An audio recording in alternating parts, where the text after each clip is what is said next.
a bit of a rambly start, but first of all, I'm so sorry for my lisp and my terrible mic quality. I don't have a proper mic. I just have my headphones, and I have a lisp. Can't do anything about it. Sorry. Uh, but yeah, I had a fun time. I like Untitled Fables, and I hope you like my little tiny video essay.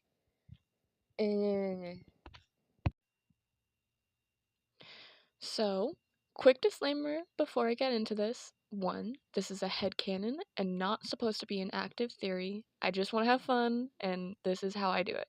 Two, just because I have OCD does not mean I am an expert. If I get anything wrong, please correct me in the comments. And three, this is not a video about learning about OCD or finding out if you have OCD. If you have more questions or are interested, and I strongly encourage you to go do your own research and see a professional. Now, with that out of the way, let's get into the video. Gunther, the pathetic son of Mother Gothel in the series Untitled Fables. Also, one of my favorite characters. Now, with OCD, it doesn't mean that they're going to be particularly organized. Organization is a symptom and not required 24/7. The thing that's more important is the intrusive thoughts. Think Remus from Sander Sides. And the compulsive nature to either act on those thoughts or to prevent the act in the thoughts happening. The first time Gunther meets Thalos is he tells Thalos that he will kill him if he tries anything. Of course, this could just be him being cautious, but I like to interpret it as him having these thoughts of people trying stuff a lot. The alcoholism is also a thing that helps.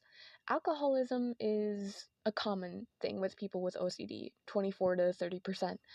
And addiction and OCD also appear to share similarities in terms of compulsive behavior. Both addiction and OCD are characterized by repetitive behavior that limits a person's voluntary control over urges, and also involves an inability to delay or stop the behavior. He could be using it as a self medication, in other words, substance use as a maladaptive coping mechanism to suppress symptoms. Alcohol.org. Also, alcohol also provides temporary relief of anxiety and obsessive disorders, but makes the symptoms worse over time from healthline.com. Gunther is also very attached to the thought of people thinking that he is a good, morally right person. Now, we know that isn't true, and he knows that isn't true, which isn't common with people with OCD. But my reasoning for this is that he lets his intrusive thoughts win.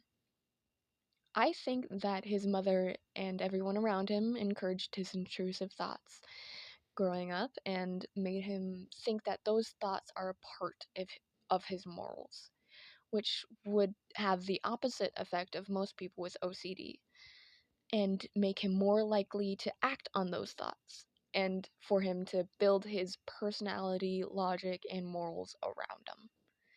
Obviously, his childhood doesn't excuse his actions now as an adult, but it does give them reason.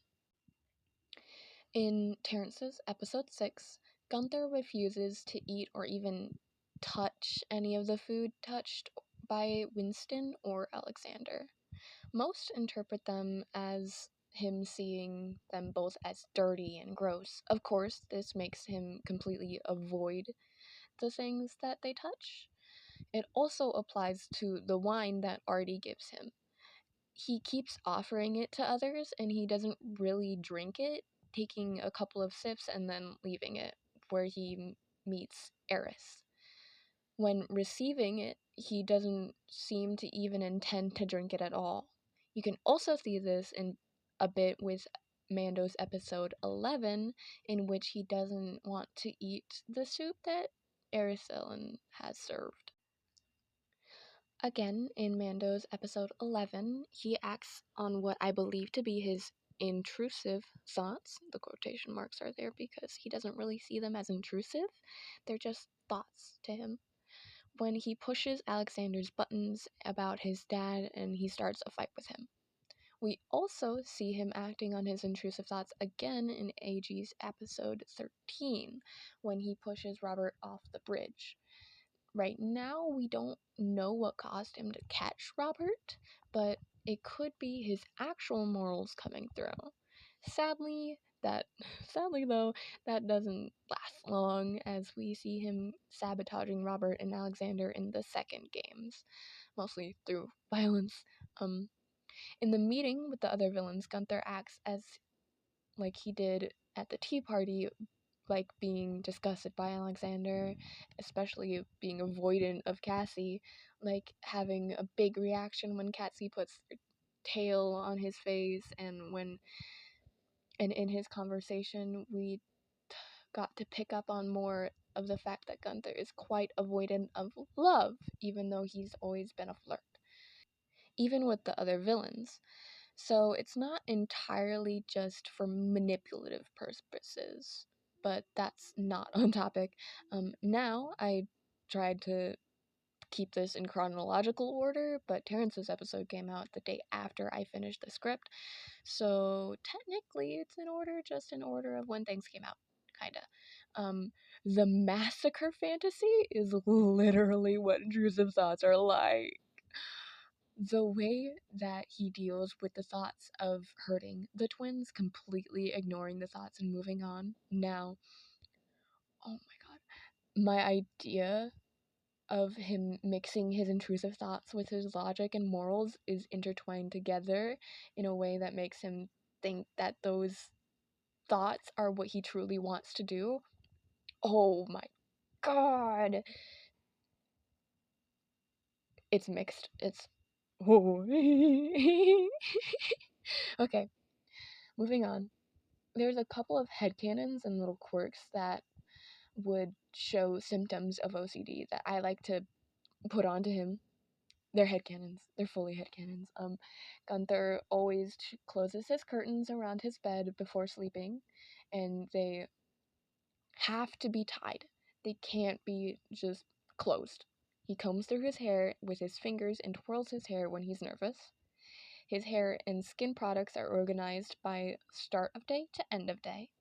He used to polish and sharpen his mother's dagger weekly, even though he almost never used it. Gunther checks his room for hidden weapons or anything out of the ordinary every time Thalos is out of the room, because he checks his side too. He looks for all exits of a room as soon as he enters, and looks for things that he could potentially use as weapons if he doesn't have one. Of course, this is all headcanon, and I very much could be misinterpreting things and meaning behind some of his actions, but I also want to project onto a little one of my favorite characters, so I don't mind very much. But have fun. We all have fun. Yippee!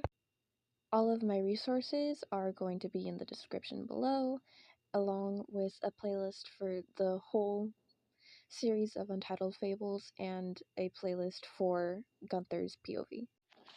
I had a fun time. I hope you did too. Bye bye. Have a good day or night. Don't die.